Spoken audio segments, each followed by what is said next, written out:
चरण रज पाऊं सीताराम राम चरण रज पाऊं सीताराम राम चरण रज पाऊं सीताराम राम चरण रज पाऊं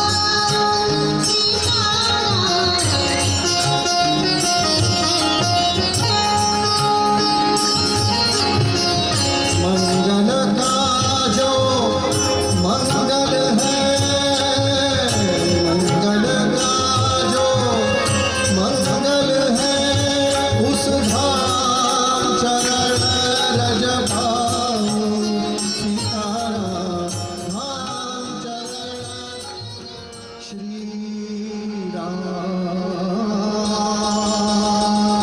श्री रामाय राम भद्राय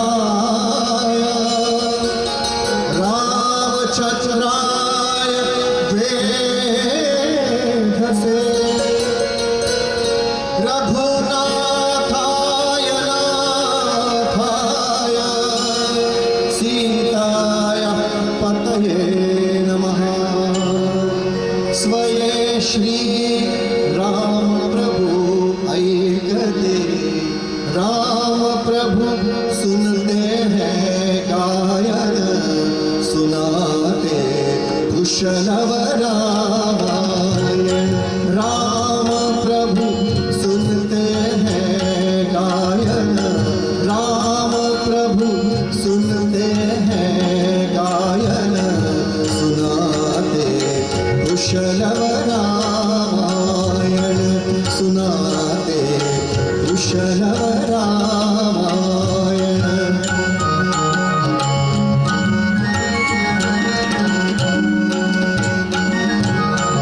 कुमार दोनों समान वय के, सजीव पुतले हैं राघव के। कुमार दोनों समान वय के, सजीव पुतले हैं राघव के।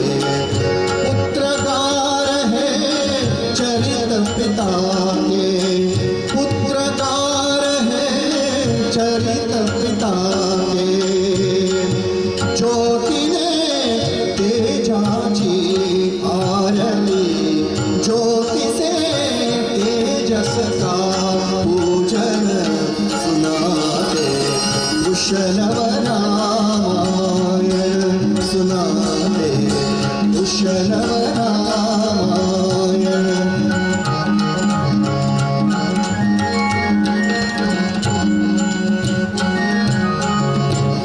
राजसमुद्रा वेशमुनि के, है गंधर्व युगल पवन के। राजसमुद्रा वेशमुनि के, है गंधर्व युगल पवन के।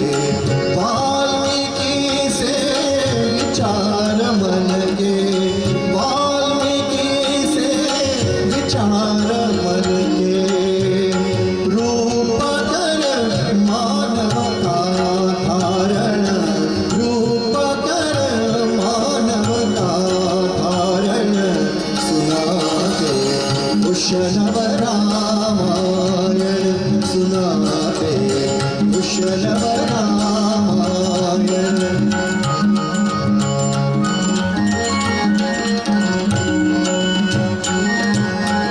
वे प्रतिभा के आम्रवनों में, टिक गाते वैभव मधुवन में।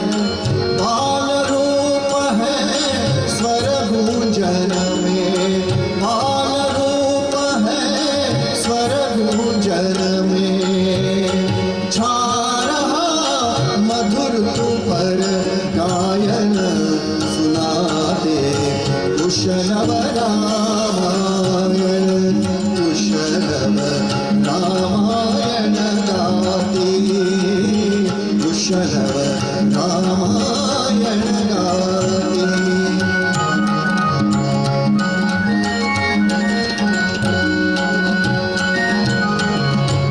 पुरुषार्थों की चारों चौखट उनमें रख कर निज जीवन पट रही स्वयं से प्रतिमा उत्कट रही स्वयं से प्रतिमा उत्कट अश्रु से भरे राम लोचन अश्रु से भरे राम लोचन सुनाते कुशलव रामायण सुनाते कुशलव रामायण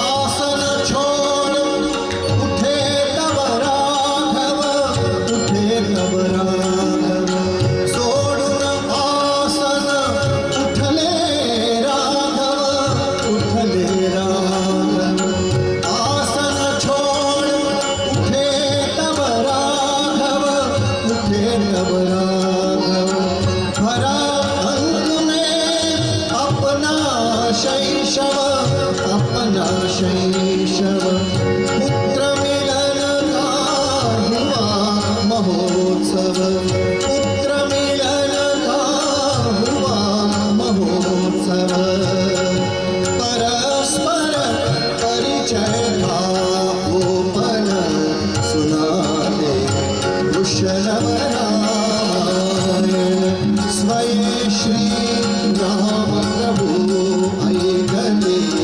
himself राम प्रभु listening कुशलव रामायण singing कुशलव रामायण गाते कुशलव रामायण गाते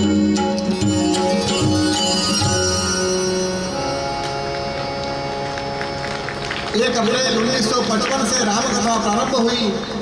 अगला गीत अयोध्या नगरी का वर्णन है। आप में से जिन्होंने अयोध्या नहीं देखी है, आज परम सौभाग्य है कि सांसद साहब स्वयं अयोध्या बैठे सुन रहे हैं। जिन्होंने अयोध्या नहीं देखी है उनको इंदिरा गांधी कला केंद्र में बैठे बैठे अयोध्या के दर्शन होंगे। ऐसी ताकत इन शब्दों में है। अयोध्या कैसे दिखती है, कवि ने वर्णन किया। शरयू तीरावरी अयोध्या मनु निर्मित नगरी, शरयू तट सवरी अयोध्या मनु निर्मित नगरी। उस विशाल नगरी के भीतर बने मध्य में मार्ग समांतर रथवाजी गज जनता चलती नव श्रृंगार भरी अयोध्या मनु निर्मित नगरी। भवन भवन रत्नांकित तोरण, आस पास है सुरम्य उपवन, होता उनमें नर्तन गायन, मृदंग वीणा नित्य गूंजती जैसे अलकापुरी अयोध्या मनु निर्मित नगरी। वहाँ का राजा कौन है? इक्ष्वाकु कीर्ति भूषण राजा दशरथ धर्मपरायण, करते उस नगरी का रक्षण राजा कसा। घर में शशि सम, रण में रवि सम, इंद्र अयोध्यापुरी। और मित्रों, राम राज्य राम राज्य राम राज्य हम प्रतिदिन सुनते हैं, राम राज्य के लिए वोटिंग भी करते हैं, लेकिन राम राज्य मतलब क्या है? कवि ने स्पष्ट किया है, राज सौख्य ही सौख्य जनों का। जो जो सुख राजा को उपलब्ध हैं वे सारे सुख आम जनता को उपलब्ध होना राम राज्य कहलाता है। ऐसा नहीं है कि सारी सुविधाएं दिल्ली में और सारी समस्याएं दिल्ली। राम राज्य मतलब जो सुख राजा को उपलब्ध है वे सारे सुख आम जनता को उपलब्ध होना। अगला गीत राग भूपाली में बनाया है। शरयू तीरावरी अयोध्या मनु निर्मित नगरी। सरयू तट सवरी अयोध्या मनु निर्मित नगरी, अयोध्या मनु निर्मित नगरी, अयोध्या मनु निर्मित नगरी, अयोध्या मनु निर्मित नगरी। शरयू तट सवरी अयोध्या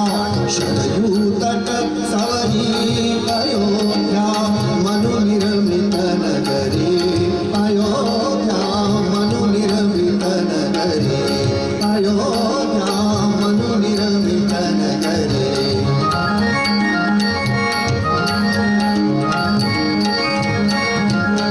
उस विशाल नगरी के भीतर बने मध्य में मार्ग समांतर।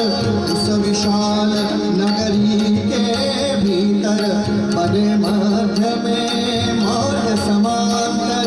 रथबाजी गज जनता चलती, रथबाजी गज जनता चलती, नव श्रृंगार भरी हो नव श्रृंगार भरी। अयोध्या मनु निर्मित नगरी, अयोध्या मनु निर्मित नगरी।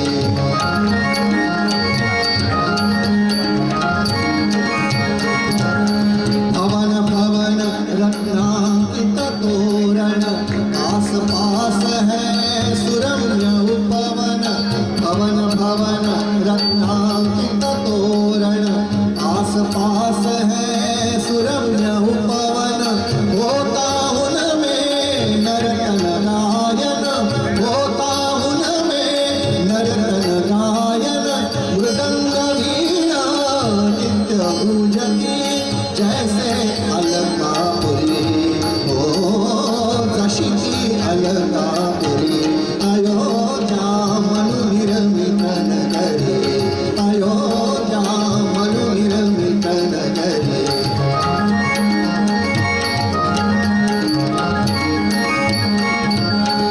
ऐश्वाणु कीर्ति भूषण राजा दशरथ धर्म परायण। ऐश्वाणु कीर्ति भूषण राजा दशरथ धर्म परायण। करते उस नगरी का रक्षण, घर में शशि सम रण में रवि सम। घर में शशि सम रण में रवि सम। इंद्र अयोध्यापुरी हो इंद्र अयोध्यापुरी। अयोध्या मनु निर्मित नगरी, अयोध्या मनु निर्मित नगरी।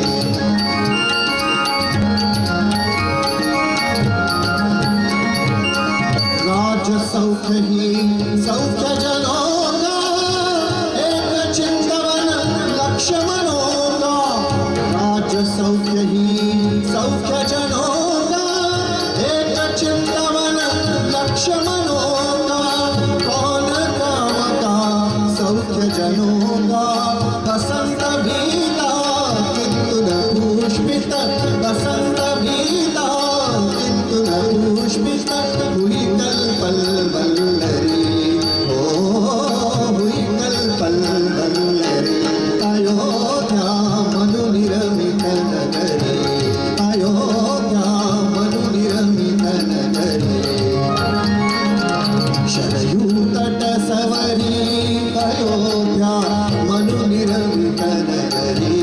अयोध्या मनु निर्मित नगरी, अयोध्या मनु निर्मित नगरी।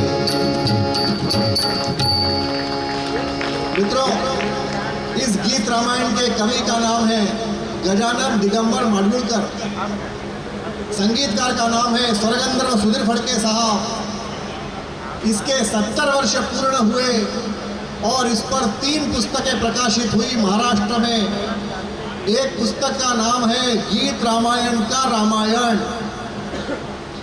मैं बता दूं कि इसके जो कवि थे वो कट्टर कांग्रेसी थे और जो गीतकार थे वो पक्के जनसंगी थे, जिन्होंने स्वतंत्र वीर सावरकर की फिल्म बनाई है फडके साहब। इन दोनों की आपस में बिल्कुल नहीं बनती थी। 36 का आंकड़ा था। 1 अप्रैल 1955 से प्रारंभ रामकथा पुस्तक में बड़ा अच्छा लिखा है कि गीत रामायण जिनने लिखी उनका जन्म 1919 का, जिन्होंने संगीतबद्ध किया फडके साहब उनका जन्म 1919 का। गीत रामायण हुई 1955 में, तब दोनों की आयु 36 वर्ष और दोनों का 36 का आंकड़ा।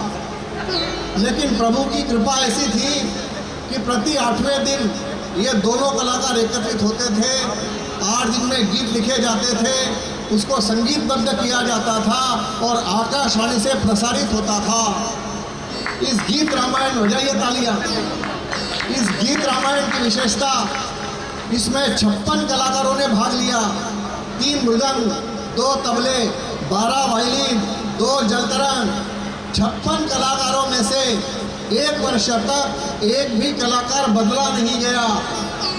1 वर्ष तक प्रभु रामचंद्र की कृपा से किसी भी कलाकार को सर्दी नहीं, खांसी नहीं, बुखार नहीं, ऊपर गया नहीं, उसका कोई रिश्तेदार ऊपर गया नहीं। यह प्रभु की चमत्कार। और अंतिम बता दूं, इस गीत रामायण को सूचना प्रसारण मंत्री केसकर साहब का वरदान प्राप्त था। केसकर साहब ने आकाशवाणी पुणे केंद्र को लिखित में आदेश दिया था कि गीत रामायण में सम्मिलित कलाकारों को छुट्टी छोड़कर सारी सुविधाएं दी जाए। 1 वर्ष तक छुट्टी पर बैन लगा था। पुस्तक में ऐसा लिखा है कि 13 नवंबर के दिन आकाशवाणी केंद्र के चपरासी के लड़की का विवाह निकला। उसने 15 दिन की छुट्टी की एप्लीकेशन सीताकांत लाड़ को भेजी, डायरेक्टर साहब को। डायरेक्टर साहब ने दिल्ली में डायरेक्टर जनरल को भेजी। डायरेक्टर जनरल ने केसकर साहब को भेजी और केसकर साहब ने 500 रुपये का मनी ऑर्डर करके कहा, लग्न पुढच्या वर्षी ढकला, अर्थात विवाह 1 वर्ष तक रोका जाए। ऐसी चमत्कारिक कथा आप सुन रहे हैं। अगला गीत, राजा को पुत्र प्राप्त नहीं है, पुत्र कामेष्टि यज्ञ संपन्न हो रहा है। यज्ञ कुंड की धकधकती ज्वालाओं में से प्रत्यक्ष अग्निदेव प्रकट हुए हैं। राजा दशरथ से कह रहे हैं, लीजिए दशरथ पायसदा, प्रकट हुआ पुत्रेष्ट यज्ञ में, यह मेरा सम्मान, लीजिए दशरथ पायसदा। जोरदार तालियों से स्वागत करें हमारा एक कलाकार जो आपके दिल्ली में रहता है, वो मुझसे गीत रामायण ऑनलाइन सीखता है। दशरथ पायसदा, पायसदा, लीजिए, लीजिए। दशरथ पायसदा, पायसदा, प्रकट हुआ पुत्रेष्ट यज्ञ, प्रकट हुआ पुत्रेष्ट यज्ञ में, मेरा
पैसे पिया कामधेनु के पैसे पिया तस्वीर जलवा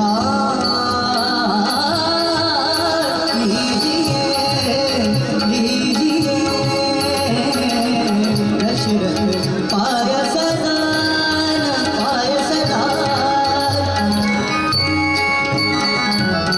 प्रसव करेंगी तीनों देवी विष्णुदेव के अंश मानवी प्रसव करेंगी तीनों देवी विष्णुदेव के अंश मानवी दशरथ धन्य मिलाद तुमको दशरथ धन्य मिलाद तुमको पिता का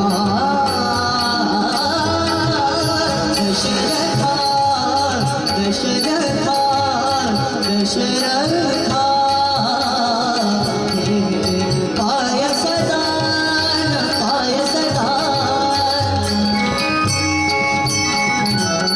हुए कृतार्थ तुम्हारे लोचन मैं कृतार्थ पाकर तब दर्शन हुए कृतार्थ तुम्हारे लोचन मैं कृतार्थ पाकर तब दर्शन आज्ञा दीजिए मुझको राजन आज्ञा दीजिए मुझको राजन अंतर्धान दशरथा लीजिए दशरथ पाय सदा पूजायन्ति प्रगट हुआ पुत्रेष्ठ यज्ञ तेरा सम्मान लीजिए दशरथ पाय सदा लीजिए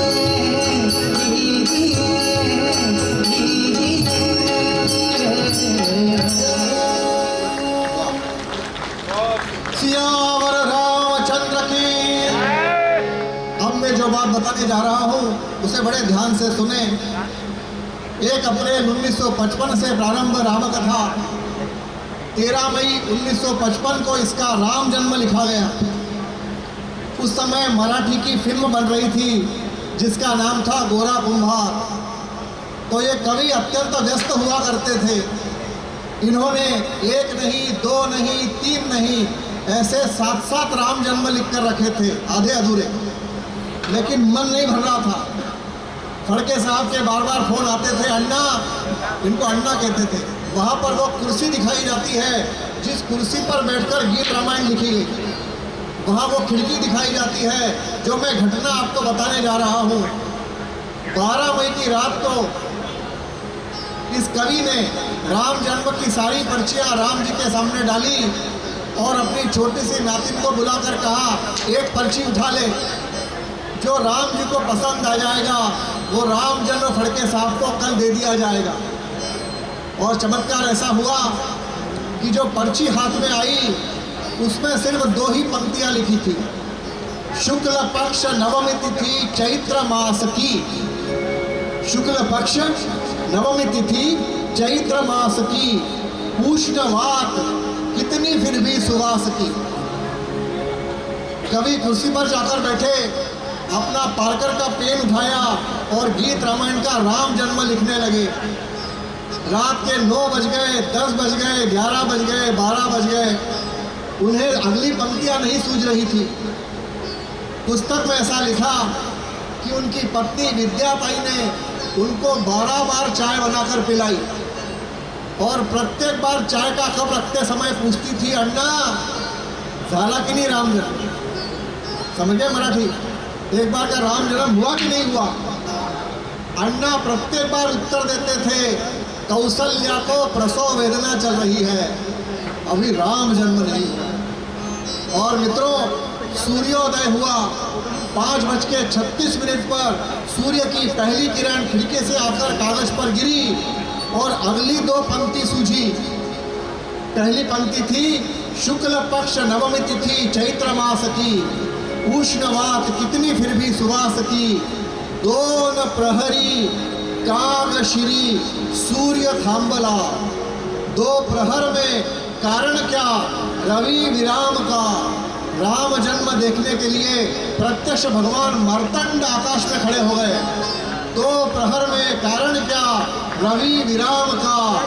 जन्म राम का है सखी, जन्म राम का। बजाइए ताली। अगला चमत्कार अब शुरू हुआ। 7:40 पर तांगा आया। तांगे में कवि बैठे, आकाशवाणी केंद्र पहुंचे। फड़के साहब ने 4 पंक्तियां देखकर माथा ठोक लिया। अन्ना क्या 10 मिनट तक 4 ही पंक्तियां गाऊंगा?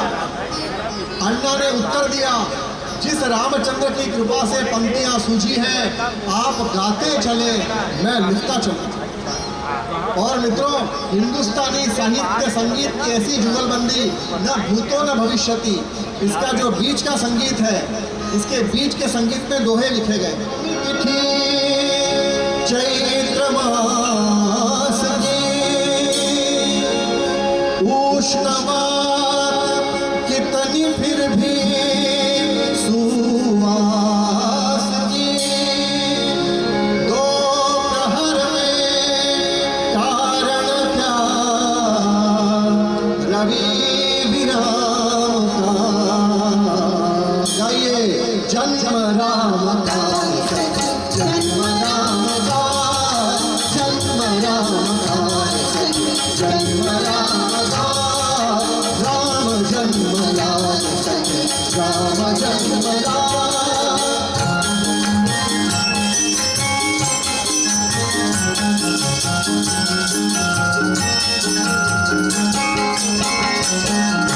कौसल्या धीरे से खोलती नयन, चौंक गई जननी पासुत का दर्शन।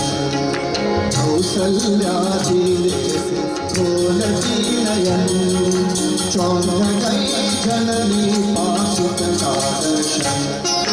हर्ष अश्रु वृद्ध कंठ नृपति वाम का, हर्ष अश्रु वृद्ध कंठ नृपति वाम का।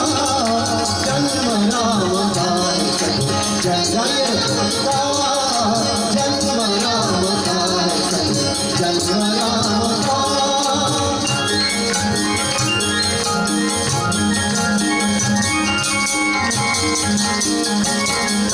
लुटा रहे पुष्प कोई भूषण, कोई भूषण। लुटा रहे पुष्प कोई भूषण, कोई भूषण। हास्य मोद बीच लुप्त हो गए भाषण, हो गए भाषण। ताल घोष तीव्र वाक्य निर्विराम था, ताल घोष तीव्र वाक्य निर्विराम था। जन्म राम का, जन्म राम का, राम जन्म राम, राम जन्म राम।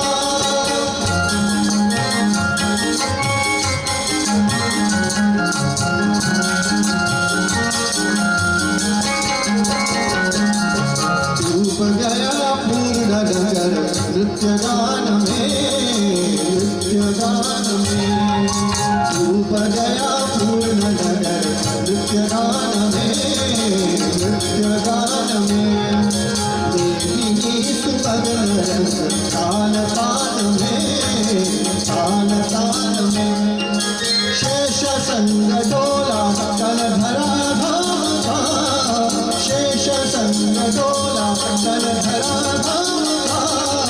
जन्म राम का, जन्म राम का, जन्म राम का, जन्म राम का, जन्म राम का, जन्म राम का।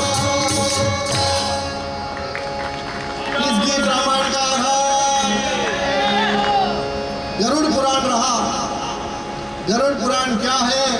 जो मृत्यु के पश्चात सुनाया जाता है, लेकिन जिसको सुनाया जाता है वो तो ऊपर जा चुका है। गरुड़ पुराण क्या है? राम रावण युद्ध प्रारंभ हुआ। इस इस युद्ध को हिमालय पर बैठे महादेव देख रहे थे। महादेव जी ने वहीं से गरुड़ महाराज को आदेश किया कि आप जाएं और मेरे इष्ट को तक्षक नाग से मुक्त करें। गरुड़ महाराज बैकुंठ में महाविष्णु की पूजा कर रहे थे। महादेव जी का संदेशा मिला, अधूरी पूजा छोड़ी और युद्ध भूमि में प्रकट हुए। गरुड़ महाराज ने अपनी चोंच से तक्षक नाग को पृथक किया। राम लक्ष्मण युद्ध को सिद्ध हुए, लेकिन गरुड़ महाराज वापिस बैकुंठ जा रहे हैं तो उनके मन में ये शंका है, ये प्रश्न है कि मैं बड़ा कि ये बड़े।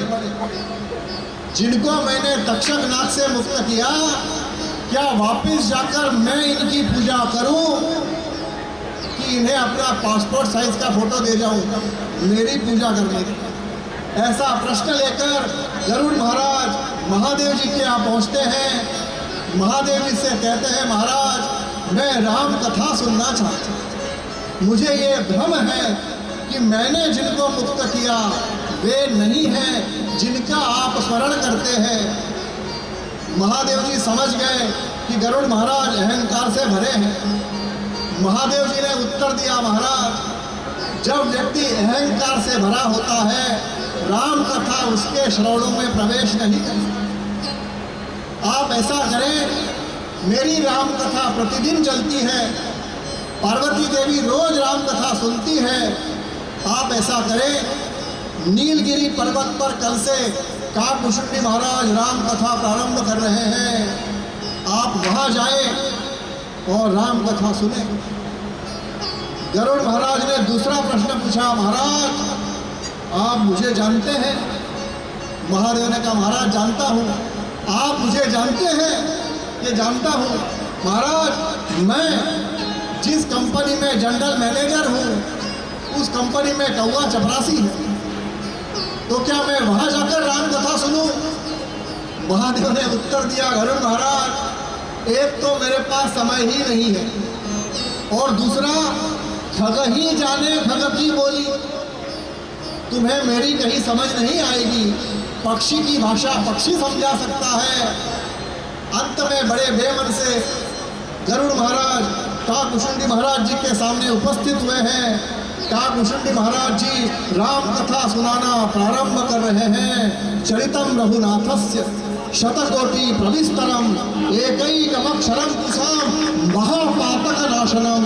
सीताराम सीताराम सीताराम जय सीताराम सीताराम सीताराम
राजा रामचंद्र महाराज पवन सुत हनुमान की।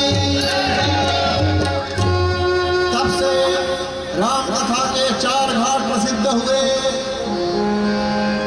एक घाट पर भगवान महादेव कथा सुनाते हैं, पार्वती देवी कथा सुनती है, उसे ज्ञान घाट कहा जाता है। दूसरे घाट पर याज्ञवल्क्य मुनि कथा सुनाते हैं, भरद्वाज मुनि कथा सुनते हैं, जिसे वैराग्य घाट कहा जाता है। तीसरे घाट पर काकुशुंडी महाराज कथा सुनाते हैं, गरुड़ महाराज कथा सुनते हैं, उसे मोक्ष घाट कहा जाता है। और चौथा घाट इंदिरा गांधी कला केंद्र दिल्ली में आयोजित, जहां मैं तुलसीदास महाराज का प्रतिनिधि आपको राम कथा सुनाने आया हूं और आप हरि कथा सुन रहे हैं। लेकिन ध्यान रहे, अब आपका हवाई जहाज उड़ने को तैयार है। अब आपको 1 घंटा 10 मिनट यहाँ से हिलना नहीं। हवाई जहाज में आप पेटी बांध लें। आज मेरा भगवान रामचंद्र की कृपा से 4126वां कार्यक्रम है। राम कथा कैसे कही जाए, राम कथा युवाओं की भाषा में कैसे डाली जाए, इस पर अनेक प्रयोग हुए हैं।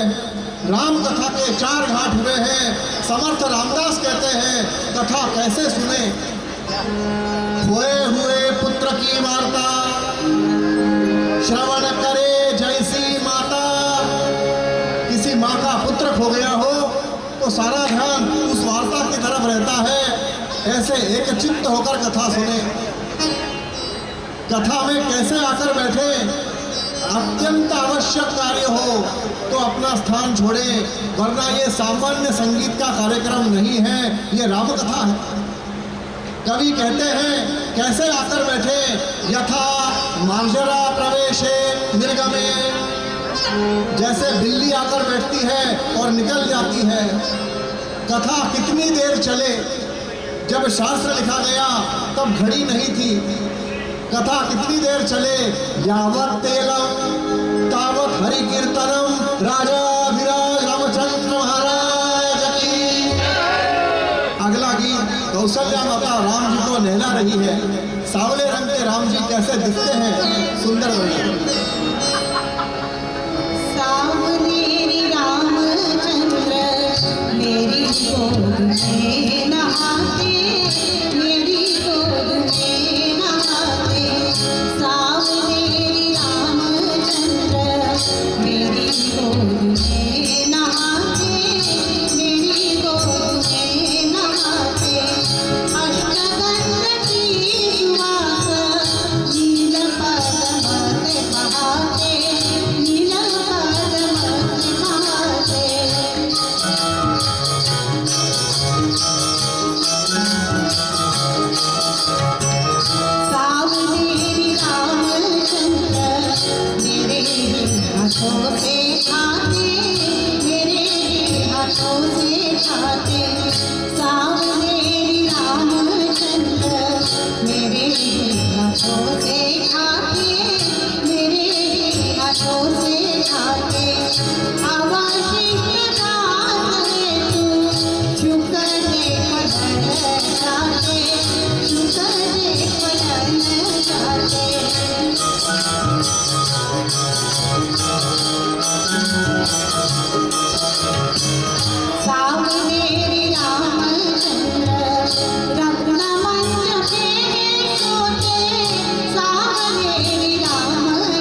और राम जी जल्दी जल्दी बड़े होने लगे।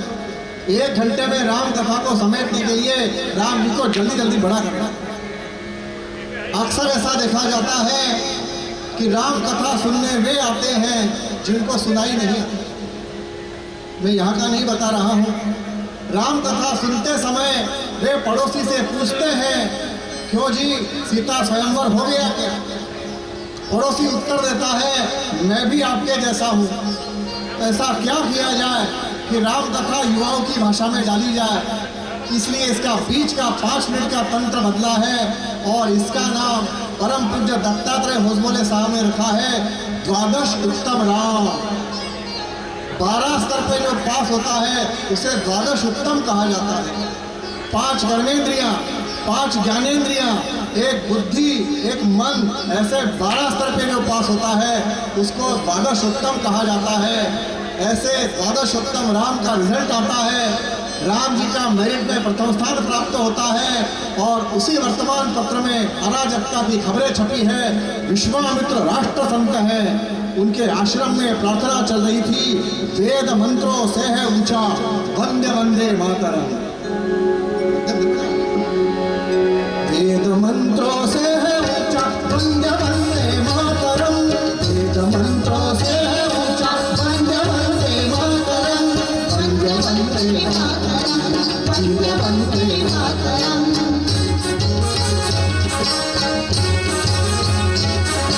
मातृभूमि मुक्तता का मंत्र है यह भारती। मंत्र है यह भारती। लाखों देते वीर इसमें प्राणों की है आहुति। प्राणों की है आहुति। आहुति से सिद्ध है ये मंत्र वंदे मातरम। मंत्र वंदे मातरम। मंत्र वंदे मातरम। वेद मंत्रों से है ऊंचा वंदे वंदे मातरम। भारत माता की, भारत माता की, भारत माता की, ऐसा जयघोष होता है। यह वर्तमान पत्र वहां जाता है। उसी वर्तमान पत्र में एक छोटी सी खबर छपी है, 4 वर्षीय बालिका के साथ दुष्कृत्य हुआ है। मित्रों, जिस दिन मेरा कार्यक्रम जयपुर में था, मैंने लड़की की मां को पागल होते देखा है। 4 वर्षीय बालिका पर बलात्कार हुआ था। विश्वामित्र उठकर खड़े होते हैं, इतनी संवेदनहीन समाज, इतना संवेदनहीन समाज, और विश्वामित्र अपने स्थान पर उठकर खड़े हुए राजा दशरथ की सभा में प्रवेश करते हैं। विश्वामित्र एकमात्र ऐसे संत थे जिनके आगे पीछे 3-3 लाल बत्ती की गाड़ियां चला करती थी। ब्रह्म ऋषि, राजऋषि, देवर्षि विश्वामित्र को उपाधि प्राप्त थी, जिन्होंने 60,000 वर्षों की तपश्चर्या से गायत्री मंत्र का सृजन किया था। मैं जानना चाहता हूँ, आप में से कितने लोग गायत्री मंत्र पढ़ते हैं? प्रतिदिन हाथ खड़ा करें। अब मैं जो चमत्कार बताने जा रहा हूँ उसे बड़े ध्यान से सुने। गायत्री मंत्र में 24 अक्षर हैं। ओम भूर्भुवः स्वः तत्सवितुर्वरेण्यं भर्गो देवस्य धीमहि धियो यो नः प्रचोदयात्। गायत्री मंत्र में 24 अक्षर हैं और वाल्मीकि रामायण में 24,000 श्लोक हैं। प्रति 1000वें श्लोक की शुरुआत गायत्री मंत्र के पहले अक्षर से होती है। ओम से पहले 1000, भू से दूसरे 1000, व से तीसरे 1000। खड़े में गायत्री मंत्र पढ़ा जाए तो आड़े में वाल्मीकि रामायण पढ़ी जाती है। बजाइए इस चमत्कार के लिए ताली। मतलब एक बार गायत्री मंत्र पढ़ने पर आपको 24,000 वाल्मीकि रामायण जपने का पुण्य मिलता है, जिसकी आवश्यकता आज के युवाओं को अत्यधिक है। तो मैं कार्यक्रम के माध्यम से विनती करता हूँ, धर्म धर्म हमें टिकाना आना चाहिए। धर्म किसे कहते हैं? याद रखें, केवल लोगों को दिखावे के लिए सामूहिक जनेऊ की जाती है, किसी काम की नहीं है। जनेऊ का शास्त्र सुन लें।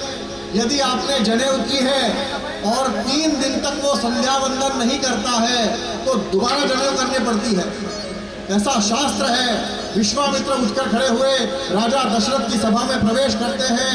राजा दशरथ उनका यथोचित स्वागत करता है। मुनिवर्य, भूधन, गोधन, स्वर्ण, आभूषण क्या प्रस्तुत करूं? विश्वामित्र कहते हैं, मैं ये फालतू चीजें लेने नहीं आया हूँ, फड़के साहब ने इसको राग बसंत में बनाया है। ज्येष्ठ मुझे दशरथ दो पुत्र तुम्हारा, ज्येष्ठ मुझे दशरथ दो पुत्र तुम्हारा, यज्ञ रक्षणार्थ वही योग्य हमारा, ज्येष्ठ तुझा पुत्र मला तेरी दशरथा, ज्येष्ठ मुझे दशरथ दो पुत्र तुम्हारा।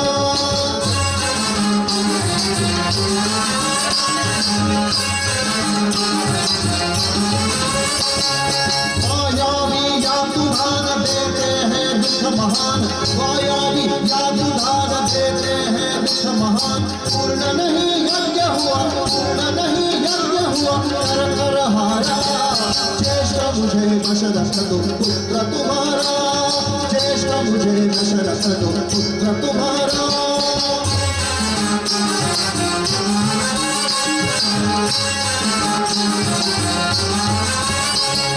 वेदी पर रक्तवास कटे हैं वे विशंस, वेदी पर रक्तवास कटे हैं वे विशंस, रुकते ही मंत्र करे, रुकते ही मंत्र करे, नर्तन न्यारा, ज्येष्ठ मुझे दशरथ दो पुत्र तुम्हारा, यज्ञ रक्षणार्थ वही योग्य हमारा, ज्येष्ठ तुझा पुत्र मला तेरी दशरथा।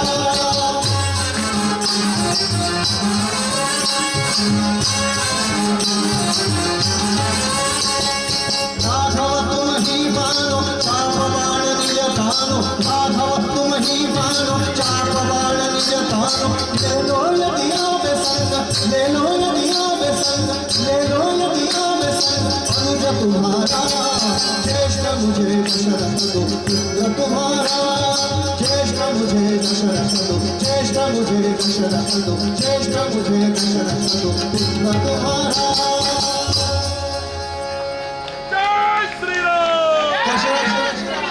दशरथ जी ने विश्वामित्र जी को आज की भाषा में दो ऑप्शन दिए। पहला ऑप्शन मराठी में दिया, इथे येऊन यज्ञ करा, यहाँ पर आकर यज्ञ करें, मैं आपको लाइट साउंड टेंट माइक सारी सुविधाएं देता हूँ अयोध्या में, वायुशूरिन बिहार। दूसरा ऑप्शन मुझे ले चले वायुशूर राम, विश्वामित्र के स्थान पर कोई ऋषि होते वापिस चले जाते। विश्वामित्र वाणी चातुर्य के सिद्ध ऋषि थे। विश्वामित्र ने उत्तर दिया, राजन, देश की, शहर की, राष्ट्र की समस्याएं जहां होती है उसका हल वहीं जाके निकाला जाता है, दिल्ली में बैठकर गली की समस्या हल नहीं की जाती। राजा कहते हैं मुझे ले चले, विश्वामित्र कहते हैं राष्ट्र को युवा चाहिए, कब तक सफेद बालों को काला करके अध्यक्ष सचिव बने रहेंगे समाज। फिर मेरा अपना ऐसा नियम है कि आपकी संस्था को मेरा कार्यक्रम दूसरी बार करवाना हो तो संस्था का सेक्रेटरी 40 साल के अंदर होता है, कोई मैं कथा करने जाता हूँ। संस्था का सेक्रेटरी 45 के अंदर लिया जाए, तभी नई पीढ़ी आपके साथ आएगी, केवल कहने से काम नहीं चलेगा। और अंत में विश्वामित्र जी ने रामचंद्र को अपना पैकेज दिया। आजकल पैकेज का जमाना है कि मेरी कंपनी में पुरुषार्थ है, पराक्रम है, नाम है, दाम है, तर्जनम यमदूता नाम, यमदूतों को तर्जनी दिखाने की ताकत मेरे पैकेज में है। और धीरे से कहा कि मेरा पैकेज विथ मैरिज है, उनका ऐसे पैकेज और कहीं नहीं मिला। विवाह का नाम सुनकर राम लक्ष्मण उठकर खड़े हुए। विश्वामित्र जी ने दोनों का हाथ पकड़ा और उन्हें राष्ट्र के लिए बाहर निकाला। मित्रों, ये कार्यक्रम स्कूल कॉलेज के लिए बनाया है। 40 मिनट का कार्यक्रम बच्चों की भाषा का है। मैंने एक सेशन रखा है कि बच्चे मुझे प्रश्न पूछें। जो बच्चों ने प्रश्न पूछे हैं वो केवल 2 बताकर मैं आगे बढ़ता हूँ। लक्ष्मण जी पूछते हैं विश्वामित्र जी को, जब सारे शस्त्र आपको चलाना आते हैं तो आप हमें उल्टे लेने अयोध्या क्यों आए हैं? आपने स्वयं राक्षस क्यों नहीं मार लिए? विश्वामित्र ने उत्तर दिया, लक्ष्मण मैं, लेकिन मेरे बात क्या, मैं अपनी विद्या किसी युवा को देना चाहता हूँ जिसका एक बाल भी सफेद नहीं हुआ हो, क्योंकि मेरा अंत निश्चित है, राक्षस वृत्ति का अंत निश्चित नहीं है। लक्ष्मण जी का दूसरा प्रश्न था, व्हाट इज राक्षस? ये अभी इन्फेंट्री स्कूल लखनऊ के सवाल, बच्चे का सवाल है। व्हाट इज राक्षस? हमने सुना है 2 दांत बड़े होते हैं, बड़ा सा पेट होता है, बड़े बड़े कान होते हैं, तो क्या गणेश जी राक्षस हैं? विश्वामित्र ने उत्तर दिया, नहीं लक्ष्मण, बड़े ध्यान से सुने। समाज में साक्षर जब उल्टा चलने लगे वो राक्षस कहलाते हैं। साक्षर राक्षस, साक्षरः विपरीत विग्रह इति राक्षसः। मराठी में पति को नवरा कहते हैं। जब नवरा पत्नी को तकलीफ देता है तो उसे रावण कहते हैं। न व रा। लक्ष्मण जी का अंतिम प्रश्न था, व्हाट इज राक्षस मेकिंग प्रोसेस? महादेव जी वरदान क्यों देते हैं? विश्वामित्र ने उत्तर दिया, यह भी राष्ट्र का दुर्दैव है कि राक्षस लोग अत्यंत मेहनती हैं। हजारों वर्षों की तपश्चर्या करके, रात रात भर पढ़ाई करके प्रश्नों के सही सही उत्तर परीक्षा में लिख के आते हैं। प्रश्नों के उत्तर सही लिखे हों तो शिक्षक को 100 में 100 नंबर देना मजबूरी है। फिर इस नियम के तहत वो सारे वरदान प्राप्त कर लेते हैं। और मित्रों, कम्मन रामायण में राक्षस की परिभाषा ऐसी है कि जब व्यक्ति नियम अपने अधीन करे, जब व्यक्ति नियम अपने अधीन करे तब प्रत्येक समर्थ राक्षस बन जाता है। नियमों के अंतर्गत तो मानव है, लेकिन नियम जिसके अंतर्गत है। और मुझे मंच से कहने दिया जाए, हमारे सामने हमारी नई पीढ़ी क्या बनती जा रही है। उसका न उठने का नियम है, न बैठने का नियम है, न बात करने का ढंग है। शिक्षण के नाम पर हम बच्चों को क्या देते हैं? विश्वामित्र द्वारा सिद्ध किया गया राम कथा आगे बढ़ती है। ताड़का नामक राक्षसी का वध होता है, रामचंद्र के पराक्रम का शंखनाद होता है। उसी समय एक घुड़सवार दौड़ता दौड़ता आता है, विश्वामित्र को पत्र देता है। पत्र पढ़ते पढ़ते विश्वामित्र की आंखों से आंसुओं की धारा बहने लगती है। विश्वामित्र को प्रश्न पूछते हैं, राम जी महाराज पत्र कहाँ से आया है? विश्वामित्र कहते हैं, इंदिरा गांधी कला केंद्र में राम कथा चलती। पत्र आप बताएं कहाँ से आया है? पत्र राजा जनक ने भेजा है। पत्र में क्या लिखा है? पत्र मूल संस्कृत में है। स्वस्ति श्री साम अथर्व मूर्तये सकल शास्त्रादिज्ञ त्रिकालज्ञ तपश्चक्रवर्ती विद्वन मुकुटमणे। विश्वामित्र को जनक लिख रहे हैं, आप चारों वेदों की मूर्ति हैं। 6 शास्त्र 18 पुराण आपके सामने हाथ जोड़कर खड़े रहते हैं। विद्वानों के मुकुटमणि को राजा जनक पत्र लिख रहा है। पत्र का कारण यह है कि मैंने अपनी पालिता पुत्री सीता का स्वयंवर आयोजित किया है और मैं ऐसा निवेदन करना चाहता हूँ कि आप शिष्यों सहित विवाह मंडप में पधारें। और यदि आप मेरे निमंत्रण को स्वीकार करते हैं तो राजा जनक आपका जन्म जन्मांतर तक ऋणी बना रहेगा। राम जी ने बोला, महाराज इसमें आंसू आने का कारण क्या है? तो विश्वामित्र ने उत्तर दिया, राम मेरी एक आंख में आंसू आने का कारण इस पत्र की भाषा है। कितने प्रेम से जनक मुझे बुला रहा है, ये पत्र पढ़कर मैं मिथिला नगरी ना पहुंचूं तो आश्चर्य। तो लक्ष्मण जी ने पूछा, महाराज दूसरी आंख में आंसू आने का कारण? तो इस साल बताऊं कि अगले साल फिर बुलाऊं? बताओ इस साल दूसरी आंख में आंसू आने का कारण क्या है? इस पत्र में मुझे बुलाया है, मेरे शिष्यों को बुलाया है, इसमें आप दोनों का कहीं नाम नहीं है और आप राजपुत्र हैं, बगैर निमंत्रण के नहीं चले। तो विश्वामित्र जी को उत्तर दिया राम जी ने कि हमें 12वीं कक्षा में नीति शास्त्र पढ़ाया था, उसमें ऐसा सिखाया था कि जहाँ गुरु को निमंत्रित किया जाता है, जहाँ गुरु को निमंत्रित किया जाता है वहाँ शिष्यों को अलग से निमंत्रण की आवश्यकता नहीं होती है। चला राघवा चला बधाया जनकाशी मिथिला। और मिथिला नगरी में प्रवेश होता है, क्या वर्णन किया है मिथिला नगरी में। जैसे ही राम लक्ष्मण का प्रवेश होता है, राजा जनक ने चींटियों के गर्भ तक को निमंत्रित किया था। दोपहर का भोजन हुआ, रात्रि के विश्राम के पूर्व लक्ष्मण जी ने ऐसा कहा कि हम उपवन देखना चाहते हैं। राम लक्ष्मण उपवन देखने गए हैं, उसी समय भुवन सुंदरी आई है। लक्ष्मण जी ने राम जी का हाथ पकड़ा, उनके बाल ठीक कर। हे लक्ष्मण, ये क्या कर रहा है?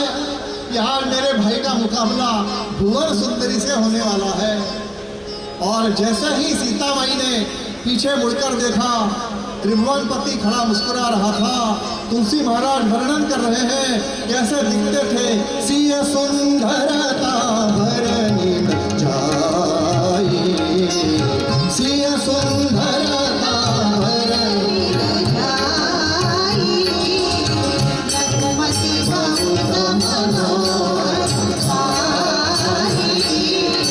कई विधि जानी बधाई,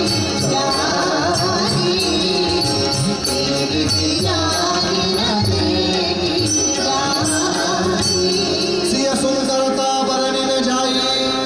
सीता माता की सुंदरता को वर्णन नहीं किया जा सकता। सीता माई ने भुवन सुंदर राम जी को देखा, अपनी सहेली के हाथ एक गुलाब का फूल राम जी को पहुंचाया। राम जी ने भी सीता माई की सहेली के हाथ एक गुलाब का फूल सीता माई को पहुंचाया। उस दिन तारीख थी 14 फरवरी। वैलेंटाइन डे कहने की अनुमति नहीं है, लेकिन अभी चित्रकूट में राम भद्राचार्य महाराज सामने बैठे थे। मैंने कहा मुझे कहने दिया जाए बच्चों की भाषा में। राम जी से जैसे ही प्रवेश हुआ, विश्वामित्र ने पूछा, राम रास्ते में कौन मिला था? कि महाराज जनक नंदिनी मिले थी। कल आप ऐसा कुछ करें कि हमें सीता स्वयंवर में वरमाला डाले। तो विश्वामित्र जी ने रामचंद्र को धनुष्य भंग की विधि बताई। धनुष्य के नीचे लाल रंग का बटन है, उसको पैर के अंगूठे से दबाने पर वो धनुष्य खड़ा हो जाएगा। लेकिन राम, ये ध्यान रखना, शिव धनुष्य वही उठा सकता है जो जीवन भर एक पतिव्रत रह सकता है। आप पूछेंगे ये कौन से रामायण में लिखा है? ये मेरी अपनी रामायण में। शिव धनुष्य वही उठा सकता था जो जीवन भर एक पतिव्रत रह सकता था। और विश्वामित्र ने राम जी को गंगा अवतरण की कथा सुनाई।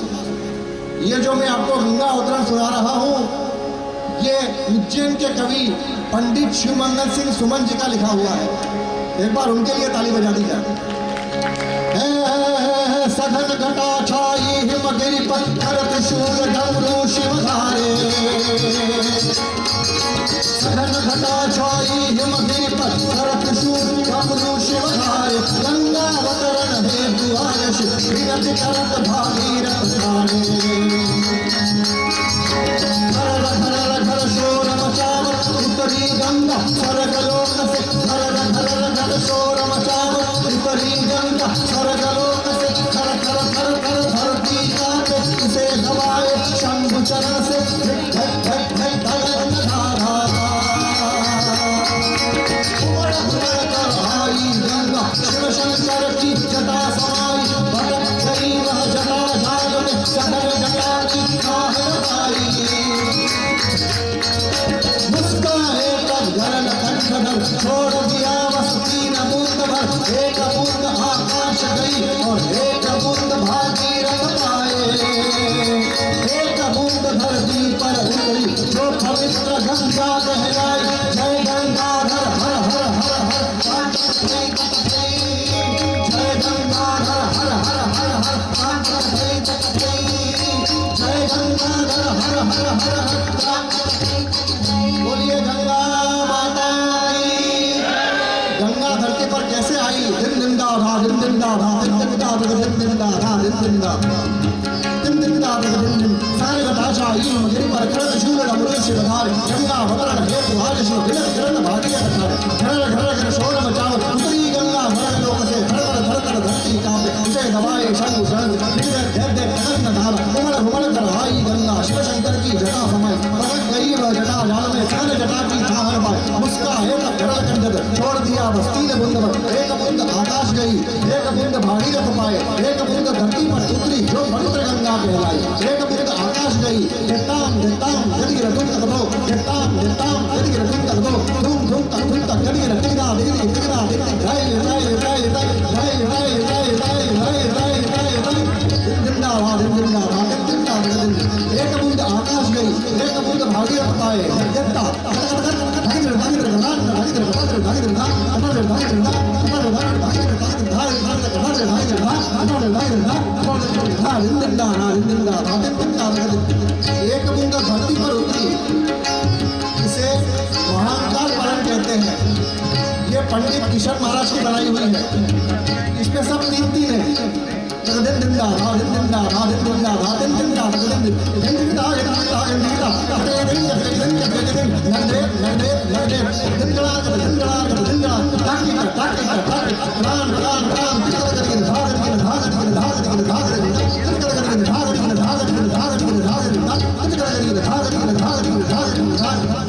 बोलिए गंगा माता की।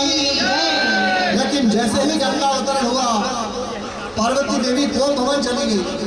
महादेव ने पूछा, देवी क्या हुआ कि आपने दूसरा विवाह कर लिया, मेरे लिए सौतन ले आए? महादेव बोला, नहीं देवी, मैंने केवल गंगा का गर्भहरण किया है। तो पार्वती जी बोली, उठाइए Shivdhanush. Shivdhanush was the criteria of that phenomena. Shivdhanush वही उठा सकता था जो जीवन भर एक पतिव्रत रह सकता था। और जैसे ही महादेव जी ने पिनाक नामक शिवधनुष उठाया, पार्वती जी का संशय दूर हुआ। इन्होंने दूसरा विवाह किया। इसलिए सीता माई ने अपने विवाह अवसर पर वो शिवधनुष मंगाया था। इस गीत रामायण का सर्वश्रेष्ठ गीत कहलाता है सीता स्वयंवर। शब्द है, नाता नभ के साथ जुड़ गया माता धरणी का। नाता नभ के साथ जुड़ गया माता धरणी का, स्वयंवर जनक नंदिनी का। स्वयंवर जनक नंदिनी, आप मेरे साथ गाएंगे, स्वयंवर जनक नंदिनी। नाता नभ के साथ जुड़ गया माता धरणी का, गाइए, स्वयंवर जनक नंदिनी का। स्वयंवर जनक नंदिनी का, स्वयंवर जनक नंदिनी का, स्वयंवर जनक नंदिनी का, स्वयंवर जनक नंदिनी का।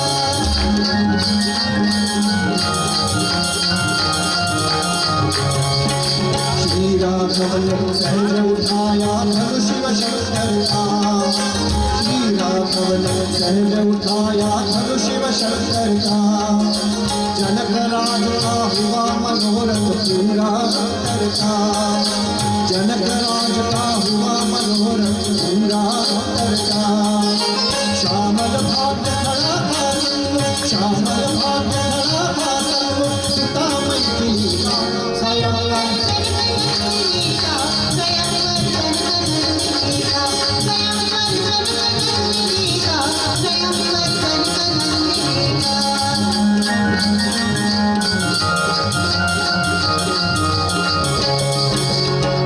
जानकी देख रही थी राम धनुर्धारी। मुग्ध जानकी देख रही थी राम धनुर्धारी।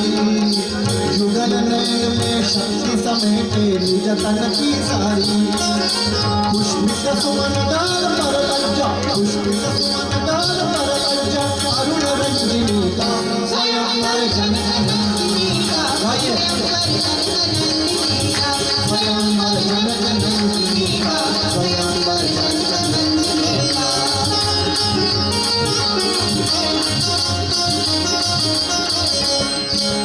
अंधारुनिया काले डोळे बावरले राजे। अंधकार छा गया जुगों में चकित हुए राजे। मुक्त हास्ययुत भूमि नंदिनी पल ही पल लाजे। चिंतित लोचन तुरत हुए, चिंतित लोचन तुरत हुए, मन खिला जनक जी का। स्वयंवर जनक नंदिनी का, स्वयंवर जनक नंदिनी का, स्वयंवर जनक नंदिनी का, स्वयंवर जनक नंदिनी का।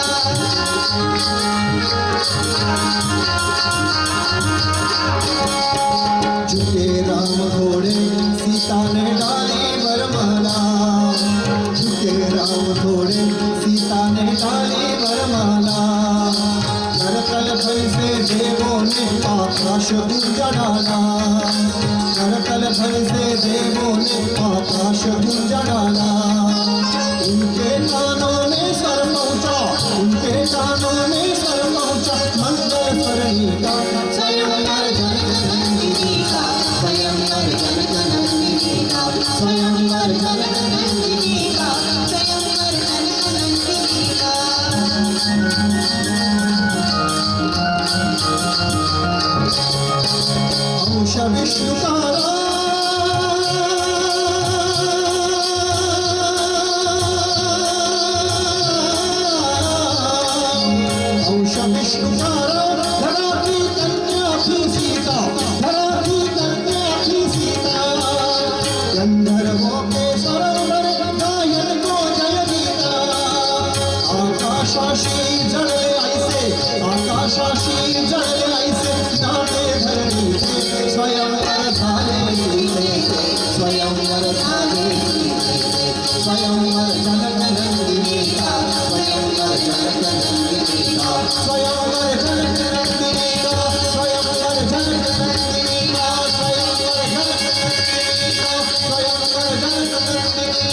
अब ठीक 20 मिनट में राम कथा समाप्त होगी, क्योंकि मुझे मालूम है आप दिन भर से थके हैं। इस गीत रामायण का रंग ऐसा है कि मैं आपको रात भर नहीं हिलने दूँ, लेकिन अगले साल के लिए मैं आपको फिर बुलाता हूँ। राम कथा युवाओं की भाषा के लिए अत्यंत आवश्यक है। सीता स्वयंवर के पश्चात विश्वामित्र ने रामचंद्र को शस्त्रदान किया और उन्हें ऐसा कहा कि अयोध्या में बैठकर परराष्ट्र आक्रमण की प्रतीक्षा के लिए ये शस्त्र नहीं दिए हैं, आपको स्वयं जाकर राक्षस मारने हैं, जिसे आज की भाषा में सर्जिकल स्ट्राइक कहा जाता है। विश्वामित्र ने रामचंद्र जी को कार्यकर्ता की परिभाषा बताई। राम कार्यकर्ता किसे कहते हैं?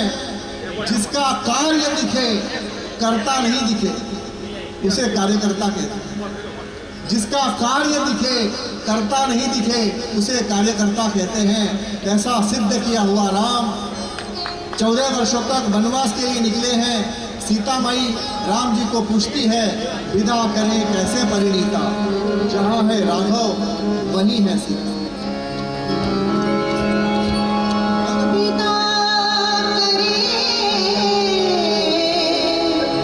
कैसे परिणीता, विदा करे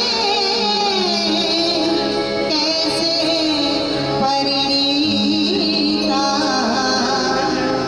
जहाँ है राघव वहीं है सीता, जहाँ है राघव वहीं है सीता।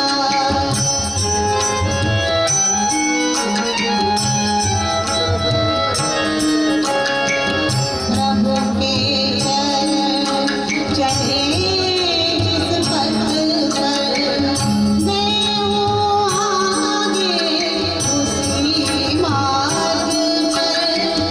विजन वासना मुझे न कुछ डर, साथ हमारे भाग्य विधाता, जहाँ है राघव वहीं है सीता।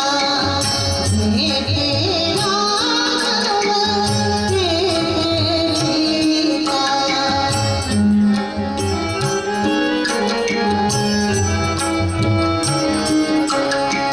महलों में किस लिए रहोगे, विरह ताप किस लिए सहोगे। छात्र भरत क्यों देखोगे, क्यों दासी बन रहोगे रीता, जहाँ है राघव वहीं है सीता, जहाँ है राघव वहीं है सीता, जहाँ है राघव वहीं है सीता। राम लक्ष्मण जनक नंदिनी वन को निकलते हैं। फड़के साहब ने इस गीत को राग तोड़ी में बनाया, हिंदुस्तानी संगीत का राग तोड़ी।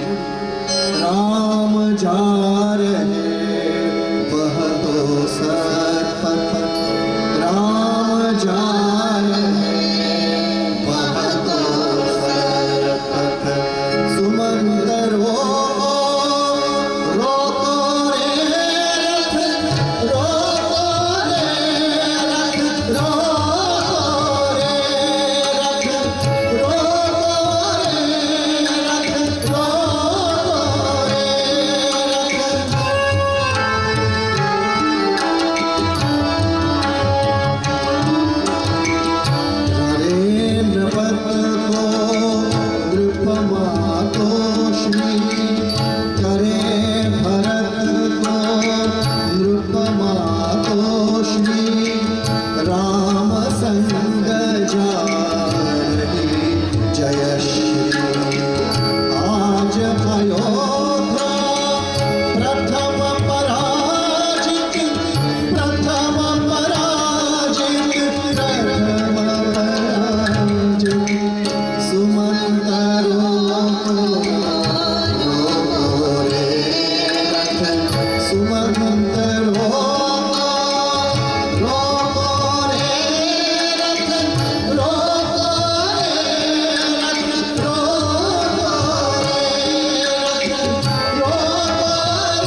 रहे हैं और सारे नाविक गा रहे हैं, है नौका तुम लौट न आना, हे गंगा मत आह भरो, राम नाम को गाते गाते रामचंद्र को पार करो।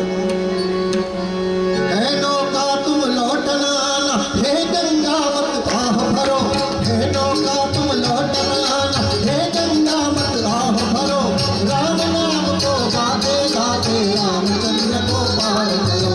जय गंगे जय भागीरथी, जय जय राम राशरथी, जय गंगे जय भागीरथी, जय जय राम राशरथी, जय गंगे जय जय राम।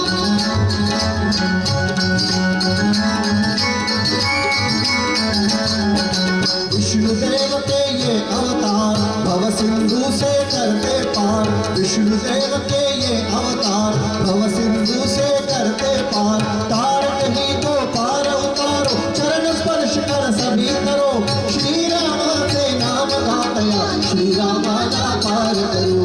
जय गंगे जय भागीरथी, जय जय राम दाशरथी, जय जय राम दाशरथी, जय जय राम दाशरथी।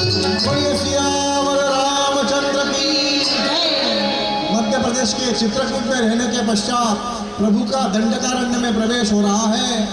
वहां पर शूर्पणखा नामक राक्षसी प्रभु को प्रणय निवेदन करती है, उसके नाक कान काटे जाते हैं। वो रावण भगिनी रावण से जाकर कहती है, विरूप देखो शूर्पणखा का, रामचंद्र की कृति लीजिए बदला लंकापति, सूरघे त्याचा लंकापति। इस गीत को गाते समय फड़के साहब के गले की नस फट गई। उन्हें डॉक्टर ने 1 वर्ष तक बोलने तक को मना किया था और अगले दिन वो सरगंधर्व 8वें दिन हेडफोन लगाकर आकाशवाणी केंद्र पर अगला गीत गाने के लिए खड़ा था। इससे बड़ा चमत्कार और क्या देखना है, ये राम कथा का चमत्कार है। रावण सुवर्णमुख की परिणति करता है। अब गीत रामायण के केवल 2 गीत बचे हैं। रावण सुवर्णमुख की परिणति करता है, सोने का अमरूद सीता माई के सामने आया है और सीता माई राग जय जयवंती में पूछ रही है, तोड़ते सुमन जो सहज दृष्टि में आया, ला दो ना मृगवो अयोध्येश मन।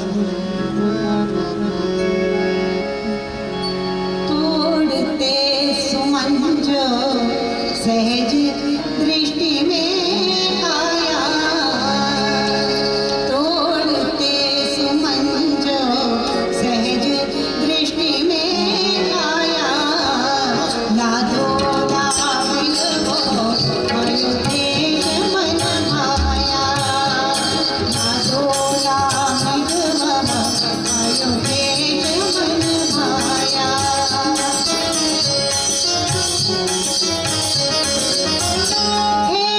रत्न चमकते जड़े हुए सिंहों पर, नवमोह सुमंदिर वर्णकांति अंगों पर, ये नयन भूमों में सरस रंगों पर, वहाँ इंद्रचाप से पूछ डुलाता आया, रामो राम अयोध्येश मन आया, रामो राम अयोध्येश मन आया।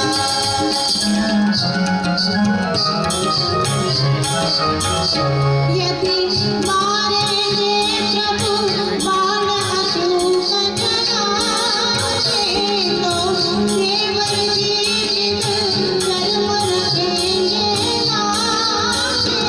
प्रभु इंद्र सरीखे लगे मृगाकर आगे, प्रभु इंद्र सरीखे लगे मृगाकर आगे, वहाँ दूरटे खड़े पर देखो चढ़ आया, रामो राम अयोध्येश मन आया, रामो राम अयोध्येश मन आया, रामो राम अयोध्येश मन आया।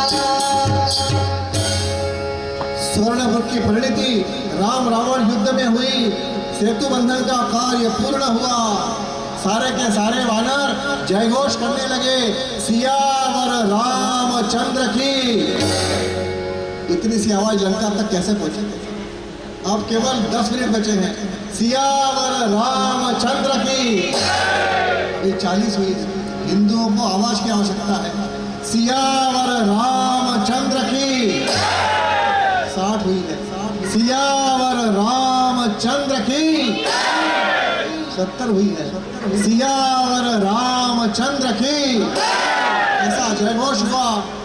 त्रिभुवनपति समुद्र किनारे पर खड़े हैं और राम जी को जाम्बुवंत ने कहा, महाराज ये आधुनिक राम कथा है, जब तक पुल का उद्घाटन नहीं होता पुल चालू नहीं होता। क्या मुझे क्या करना पड़ेगा? एक नारियल लेके पटकना पड़ेगा।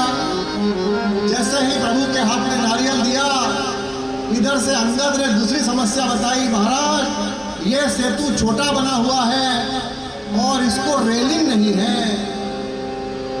ये सेतु छोटा बना है और इसको रेलिंग नहीं है। नई समस्या खड़ी हो गई।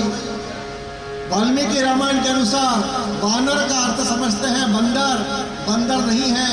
महर्षि वाल्मीकि जी ने स्पष्ट लिखा है, वनेषु वसंती नरहा इति वानरहा। जो वन में नर रहते हैं उन्हें वानर कहते हैं। तो राम जी ने 14 वर्ष उनके साथ रह के उनको धर्म मतलब ड्यूटी, सिस्टम मतलब शास्त्र सिखाया, सिस्टमेटिक ड्यूटी मतलब धर्मशास्त्र सिखाया। इसका किसी जाति से कोई लेना देना ही नहीं है। ऐसा प्रत्येक व्यक्ति जो अपना कार्य सिस्टमेटिक ढंग से करता है वो वाहनर कहलाता है। और जैसे ही राम जी ने नई समस्या देखी, उन्होंने हनुमान जी की ओर देखा। पहले मैं ये प्रसंग छोड़ने वाला था, लेकिन मुझे कल हवाई अड्डे पर हनुमान खड़े मिल जाते और बोलते सारी राम कथा हो गई और मेरा कहीं नाम ही नहीं आया। जैसे ही हनुमान जी की ओर देखा, मनोजवम मारुततुल्य वेगम जितेन्द्रियं बुद्धिमतां वरिष्ठं वातात्मजं वानरयूथ मुख्यं श्रीरामदूतं शरणं प्रपद्ये। पवनसुत हनुमान की। चारों ओर हवा चल रही है। हनुमान जी का साक्षात्कार हुआ।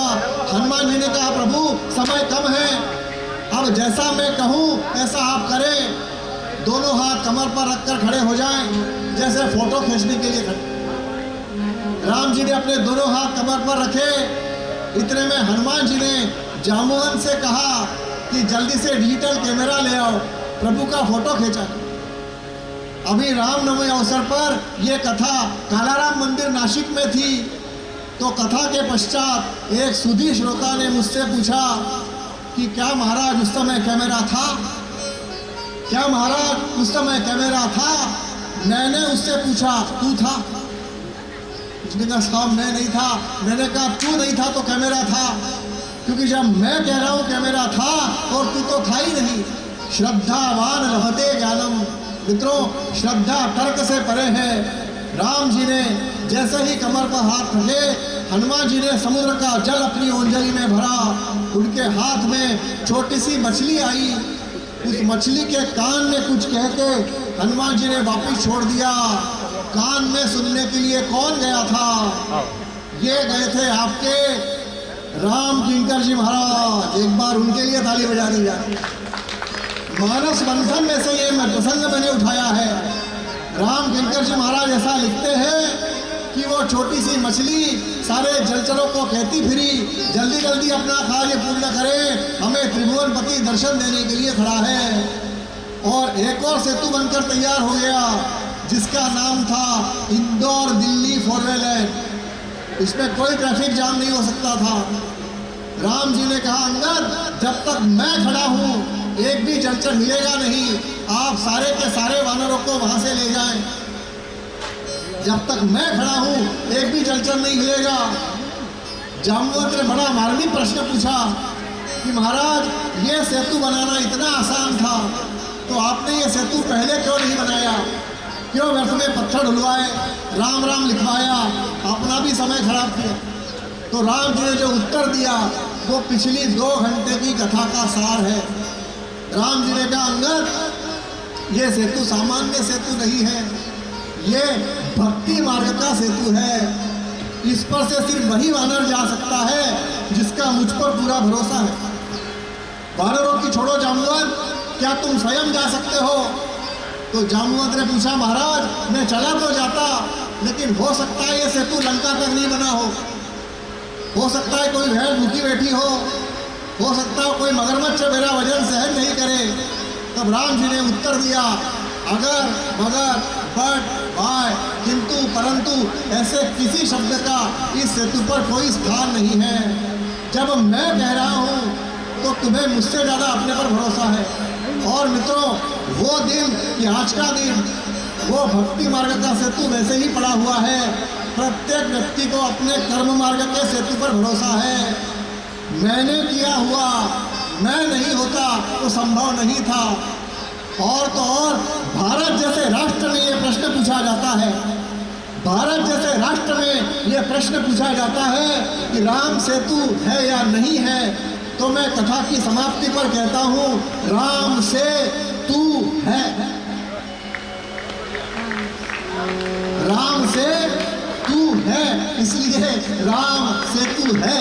बोलिए सियावर रामचंद्र की। सेतु बांधो रे, सेतु बांधो रे, सेतु बांधो रे, सेतु बांधो रे, सेतु बांधो रे से करो, सेतु बांधो रे से करो, सेतु बांधो रे से करो। सियावर रामचंद्र की जय। सेतु बांधो रे, सेतु बांधो रे, सेतु बांधो रे, सेतु बांधो रे, सेतु बांधो रे से करो, सेतु बांधो रे से करो, सेतु बांधो रे से करो। सियावर रामचंद्र की जय।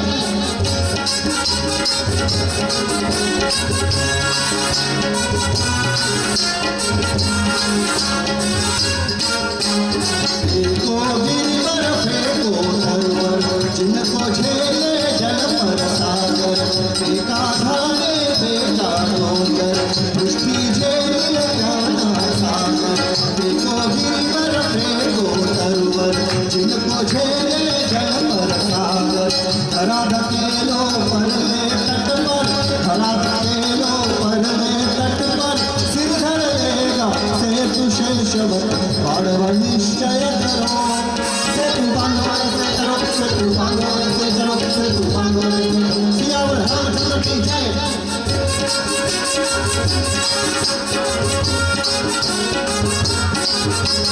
करहूं कार बजाओ डंका, हो हो हो हो हो हो हो हो हो, विजयी राघव हरी लंका, हो हो हो हो हो हो हो हो। करहूं कार बजाओ डंका, विजयी राघव हरी लंका, मुक्त मैथिली ऐसी शंका, मुक्त मैथिली ऐसी शंका, सेतु रूप यह ज्योति शलाका, अंधकार में भरो। सेतु बांधो रे से करो, सेतु बांधो रे से करो, सेतु बांधो रे से करो। सियावर रामचंद्र की जय, सियावर रामचंद्र की जय, सियावर राम रावण युद्ध संपन्न हुआ। परित्राणाय साधूनां विनाशाय च दुष्कृतां धर्म संस्थापनार्थाय संभवामि क्षणे क्षणे। अनुभूति हुई, रावण का वध हुआ। देव हो बघा राम लीला, ये गाना मराठी में सुने। देव हो बघा राम लीला, भूवरी रावण वध झाला, भूवरी रावण वध झाला। देव हो बघा राम लीला, भूवरी रावण वध झाला, भूवरी रावण वध झाला। सियावर रामचंद्र की। स्वयं राम जी ने पुष्प वाटिका से सीता माई को मुक्त किया। सीता माई का हाथ अपने हाथ में लिया, पुष्पक विमान उड़ चला। उसे जल्दी है अयोध्या पहुंचने की। अयोध्या में भरत राम जी की प्रतीक्षा कर रहा है। मित्रों, ध्यान रखना, राम कथा सौतेले भाई की, सौतेले भाई को जायदाद देने की कथा है। सौतेला भाई को जायदाद दे रहा है। आज बड़े बड़े बाड़े टूटकर फ्लैट्स का रूप धारण कर लिया है। नीचे सगा बड़ा भाई रहता है, ऊपर सगा छोटा भाई रहता है और बातचीत बंद है। ये कथा उनके लिए है, ये राम कथा की फलश्रुति है। पुष्प विमान उड़ चला। जाते जाते सीतामई को लक्ष्मण अंत में परिचय करवाते हैं। सीतामई ये जाम्बुवंत है, सीतामई ये विभीषण है, सीतामई ये अंगद है। जैसे मैं अपने संगतकारों करवाता हूँ। तबले पर साथ दिया मोहित शाक्य साहब, वैभव भगत ये ग्वालियर से आए हैं। साइड डिजाइन पर संजय आयाचित साहब, कीबोर्ड पर रवि सालके साहब, हारमोनियम पर राजेंद्र जोशी साहब, साथ में जीवन संजीवनी अमृतावन। और जाते जाते लक्ष्मण को ध्यान आया कि सीतामई ये सेतु दिखा दिया जाए। ये सेतु टिल्ले टिल्ले वानरों ने बनाया है। सेतु मतलब माइक सिस्टम।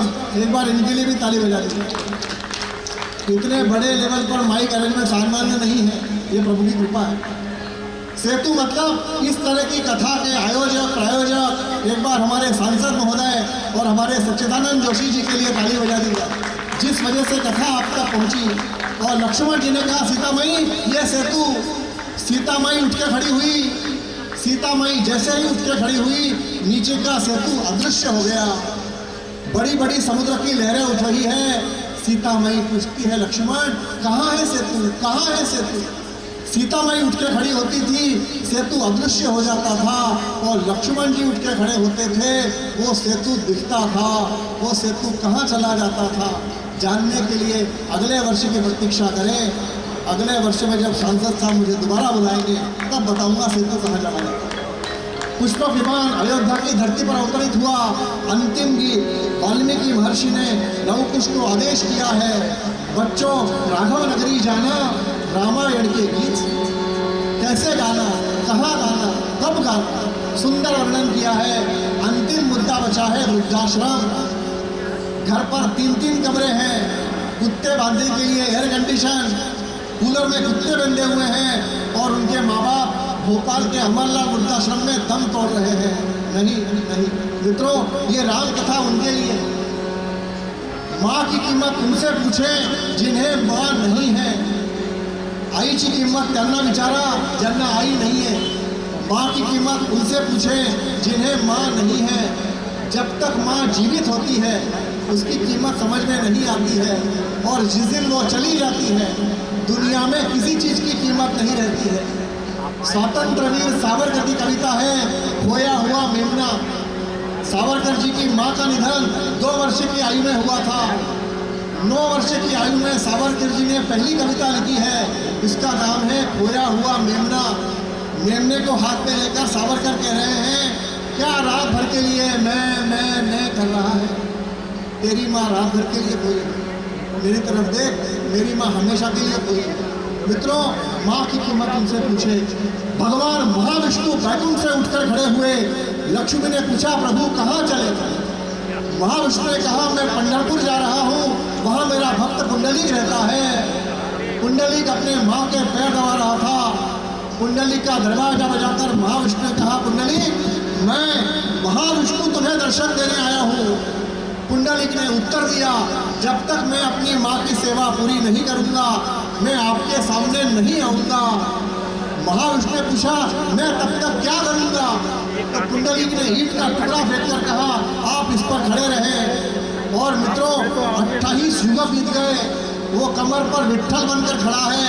वो इस बात की गवाही देने के लिए खड़ा है कि घर पर माँ बाप की सेवा की जाए तो भगवान को दरवाजे पर खड़ा रखा जा सकता है। ऐसी ताकत माँ बाप की सेवा में है।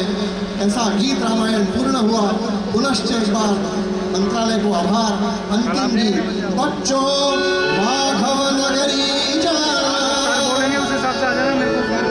रामायण के गीत सुनाना, रामायण के गीत सुनाना, रामायण के गीत सुनाना, रामायण के गीत सुनाना, रामायण के गीत सुनाना, रामायण के गीत सुनाना।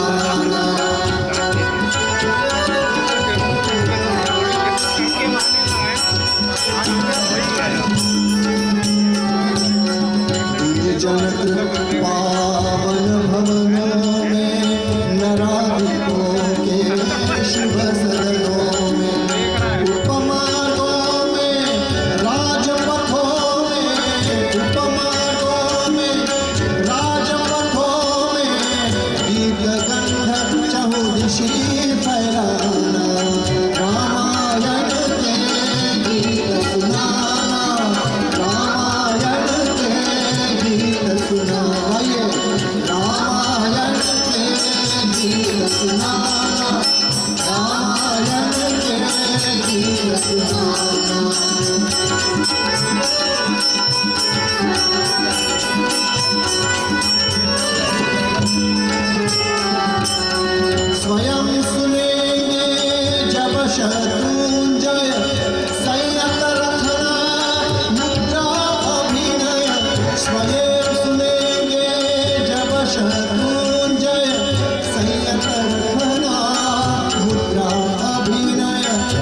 है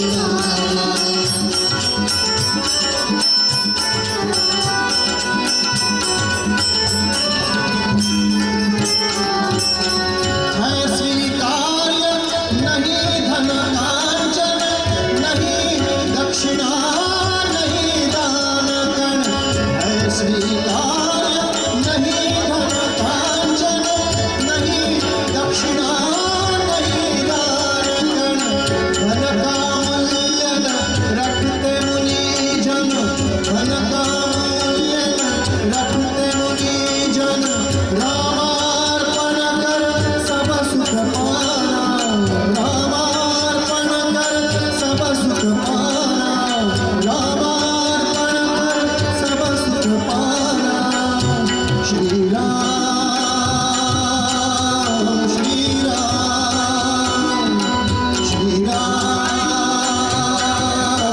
श्री राम श्री राम।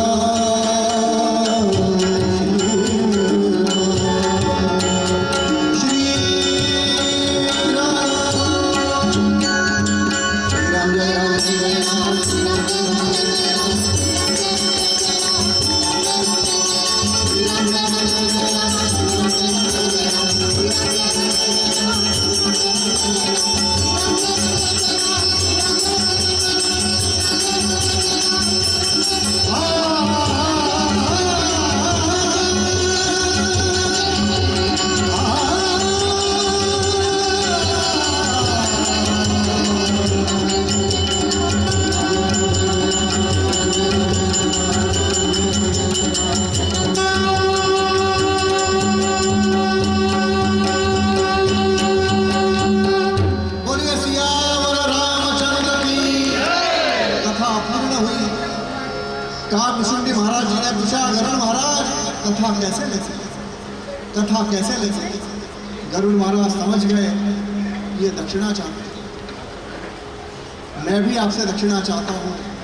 राम आपके जीवन का अमंगल हरि है। आपकी जेब में रखा हुआ तंबाकू, पान, बीड़ी, गुटखा का पैकेट मंच पे लाके रखे, इससे बढ़िया मौका दोबारा नहीं आने वाला। अभी तक 78 लोग तंबाकू छोड़ चुके हैं। पटना के विधायक साहब ने कथा में तंबाकू छोड़ा। मित्रों, राम आपके जीवन का अमंगल हरि है। कथा पूर्ण होती है। काकभूषुंडी महाराज वरदान मांग रहे हैं, गरुड़ महाराज वरदान दे रहे हैं कि महाराज मैं कथा सुनकर तृप्त हुआ, कथा सुनकर तृप्त हुआ महाराज। मैं पक्षीराज होने के नाते आपको वरदान देता हूँ, मैं पक्षीराज होने के नाते आपको वरदान देता हूँ कि मानव योनि का कोई भी पिंड आपके स्पर्श के बिना मुक्ति पर नहीं चल सकता। तब से हमारे यहाँ कौवे को आसनस्थ किया जाता है। कौवा पिंड के कान को स्पर्श करता है, नहीं राम कथा सुनाता है, जिसके पुण्य से वो पिंड चल पड़ता है। और अब काकभूषुंडी ने भी अंत में गरुड़ को वरदान दिया कि हे महाराज, जैसे एक चित्त होकर आपने मेरी कथा सुनी, बगैर स्थान छोड़े, बगैर मोबाइल उठाए, बगैर मिस कॉल देखे, बगैर मैसेज पढ़े, ऐसे एक चित्त होकर जो राम कथा सुनेगा, मृत्यु पश्चात उसके पिंड को मेरे स्पर्श की आवश्यकता नहीं रहेगी। वो पिंड मुक्त है। हरि अनंत हरि कथा। बोलिए सियावर रामचंद्र की जय। आज इस एम्फीथिएटर में हमने जो प्रस्तुति, जो राम कथा यहाँ पर सुनी है, उसको स्वयं ईश्वर ने भी स्वीकार कर लिया, हमारी प्रार्थना को स्वीकार कर लिया। बहुत बहुत आभार, धन्यवाद। और कहते हैं कि राम नाम रस पीजे मनवा। आज की ये प्रस्तुति केवल सुनी नहीं गई, अपितु हृदय में उतरी है, आत्मा में बसी है। और हम हृदय से आभार व्यक्त करते हैं पंडित डॉक्टर अभय मानके जी का, उनके सहयोगियों का। और अब उन्हें सम्मानित करने का, उनका अभिनंदन करने का समय है। तो मैं मंच पर बहुत ही आदरपूर्वक श्री लल्लू सिंह जी को आमंत्रित करती हूँ, कृपया आप मंच पर आएं। और आज की इस दिव्य प्रस्तुति, इस राम कथा, राम से तू है, इस नाम से जो हम सभी के समक्ष प्रस्तुति दी पंडित डॉक्टर अभय मानके जी ने, उन्हें उनका अभिनंदन करें, उन्हें सम्मानित करें। प्रस्तुत की पंडित डॉक्टर अभय मानके जी ने। पूरा जो वातावरण था वो राममय हो गया। अभय मानके जी, पंडित डॉक्टर अभय मानके जी को अंगवस्त्र पहनाकर स्मृति चिन्ह भेंट करके अभिनंदन करें, सम्मानित करें। हम सभी के मध्य अमृता मानके जी, पंडित डॉक्टर अभय मानके जी की जीवन संगिनी, अर्धांगिनी, उनके स्वर में स्वर मिलाने वाली, इस पूरे कार्यक्रम को राममय करने में सहयोग देने वाली ऐसी श्रीमती अमृता मानके जी को भी अंगवस्त्र पहनाकर और स्मृति चिन्ह भेंट करके सम्मानित करें। इस क्रम को आगे बढ़ाते हुए जो कलाकार तबले पर संगत कर रहे श्री मोहित शाक्य जी, श्री वैभव भगत जी, सभी जो कलाकार हैं उन्हें सम्मानित करने के क्रम में श्री मोहित शाक्य जी, श्री वैभव भगत जी तबले पर संगत कर रहे थे। हारमोनियम पर संगत कर रहे श्री राजेंद्र जोशी जी को आमंत्रित करूंगी। हारमोनियम पर संगत कर रहे और कीबोर्ड पर संगत कर रहे श्री रवि सालके जी।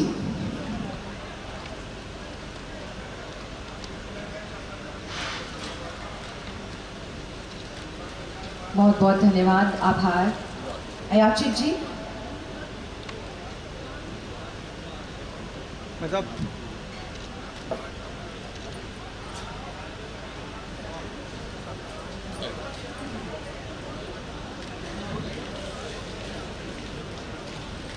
बहुत बहुत आभार आप सभी।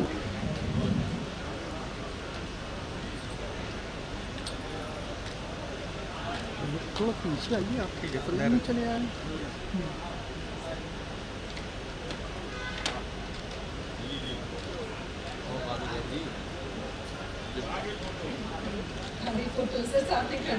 और अब एक ग्रुप फोटो के लिए आप सभी से निवेदन है।